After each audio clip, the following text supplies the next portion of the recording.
Bonjour à tous et bienvenue l'équipe, c'est Niji. Aujourd'hui, nouvelle vidéo sur un manga où j'ai lu les 5 premiers tomes et où j'ai bien kiffé. Mais par contre, j'avais la flemme d'attendre 2 mois entre chaque sortie de tome. J'avoue que là, bon pour ça, je suis pas très patient. Ça m'empêche pas d'acheter mais je lis pas tout de suite quoi. Avec la sortie de son animé au printemps de cette année, tout de suite ça m'a chauffé, instant. C'est bon, maintenant je suis à jour. Vous l'aurez compris, aujourd'hui on va parler du manga dont je parle depuis 2 vidéos si vous les avez vues. Si t'es un nouveau, bienvenue. Aujourd'hui, nouvelle vidéo, manga, Kaiju numéro 8. Kaiju numéro 8 donc, manga de Naoya Matsumoto. Le premier tome date de octobre 2021. C'est un manga qui a droit à son adaptation en animé depuis le 13 avril de cette année sur la plateforme à la demande, Crunchyroll. Alors, comme l'animé est récent, c'est ce qui fait que le manga remonte tout de suite en popularité.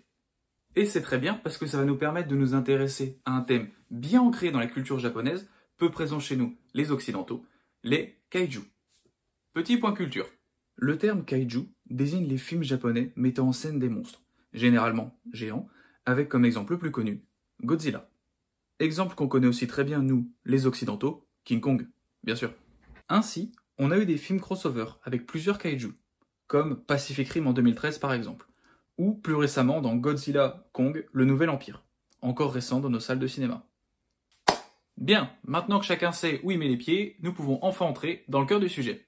Dans Kaiju numéro 8, nous suivons les aventures de Kafka Ibino, le personnage principal, un homme lambda qui travaille dans une entreprise de nettoyage de kaiju. En effet, dans ce Japon du XXIe siècle, de gros monstres géants appelés kaiju provoquent régulièrement de gros dégâts dans les villes japonaises, ce qui fait du Japon le pays avec le taux d'attaque de kaiju le plus élevé au monde. Pour vous donner un ordre d'idée, on a d'un côté les défenses anti-kaiju, chargées de détruire les monstres et de protéger les populations, et de l'autre, des entreprises de nettoyage, qui eux s'occupent de ramasser les différents morceaux des monstres restants. Tu l'auras compris, Kafka, lui, s'occupe de nettoyer les restes dans l'entreprise qui s'occupe de nettoyer le bordel après les batailles. Suite à un énième affrontement entre kaiju et brigade de défense, Kafka finit par être blessé en voulant sauver un de ses jeunes collègues, Reno. Finissant à l'hôpital, c'est là qu'un petit kaiju volant débarque et entre dans le corps du personnage principal, conférant à Kafka des pouvoirs ainsi qu'une apparence de kaiju à taille humaine. Alors du coup, tu le vois venir, Kafka devient très puissant, mais reste le même. Il est le premier à être surpris de sa double forme et il doit apprendre à jongler entre sa forme kaiju et sa forme humaine, ce qui donne lieu à des scènes badass, mais surtout très drôles franchement. Forcément, Kafka et son pote Reno vont devoir apprendre à partager un secret, parce que s'il est divulgué, ça mettrait grave en danger Kafka, ou l'unité anti-kaiju pourrait valoir sa tête. Ça reste un semi-kaiju à la base, donc le temps qu'il s'explique, il y a moyen qu'il se fasse fumer. Et c'est ainsi que se termine le tout premier chapitre de Kaiju numéro 8. Vous avez donc reconnu la forme humanoïde de Kafka sur la couverture. Maintenant, il va falloir qu'on parle de son numéro. En effet, l'unité de défense anti-monstre a sa propre logique et son propre classement pour classer les différents types de kaiju. On y va. Alors, en premier lieu, ce qu'il faut savoir, c'est qu'il y a des sous-noms à kaiju pour différencier et caractériser les différents types de kaiju, comme le petit volant qui rentrait dans Kafka par exemple. Les kaiju sont classés en termes de puissance et reçoivent un numéro quand ils sont considérés comme inclassables de par leurs caractéristiques. Étant le 8e kaiju avec des capacités particulières, Kafka rentre donc dans cette catégorie. Parce que vu la personnalité du bonhomme à vouloir faire le bien mais à pas être discret, il va vite être recherché.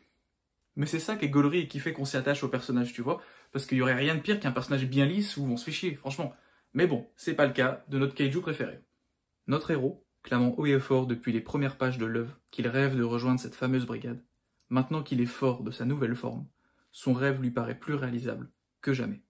Un kaiju chassant d'autres kaiju, à la manière de Wesley Snipes dans Blade, qui est un semi-vampire qui chasse d'autres vampires. Celle-là, elle est pour mes cinéphiles qui ont la ref, dédicace. Et voilà l'équipe, c'était tout pour cette petite découverte de Kaiju numéro 8. J'en dis pas trop forcément pour ceux qui veulent découvrir ça tranquille. Je vous propose tout de même qu'on termine par un petit point information pour que ça soit un peu plus parlant pour vous. 1. Il a été élu meilleur manga dans la catégorie shonen en mai 2023. Alors dites-vous que c'est pas rien, parce que c'est la catégorie où il y a le plus de mangas qui sortent par mois. 2. Le premier tome a été exposé sur la façade de la Bibliothèque nationale de France. Si ça, c'est pas se la péter. 3. 22 000, c'est le nombre de copies du premier tome de Kaiju numéro 8 vendu la première semaine de lancement en France. Ce qui fait de Kaiju numéro 8 le meilleur lancement de l'histoire des mangas en France. c'est pas rien. Voilà, c'est tout pour moi l'équipe. Pour tout vous dire, à l'heure actuelle, Kaiju numéro 8, c'est 11 tomes sortis en librairie et une saison sortie sur Crunchyroll. Donc si vous êtes curieux, soit l'un, soit l'autre, voire les deux. Moi je vous dis à bientôt. Pensez à vous abonner si ce n'est pas déjà fait. Pensez à mettre un j'aime si ça vous plaît, ça me soutient, ici on apprécie. Et surtout, prenez soin de vous. À bientôt, salut.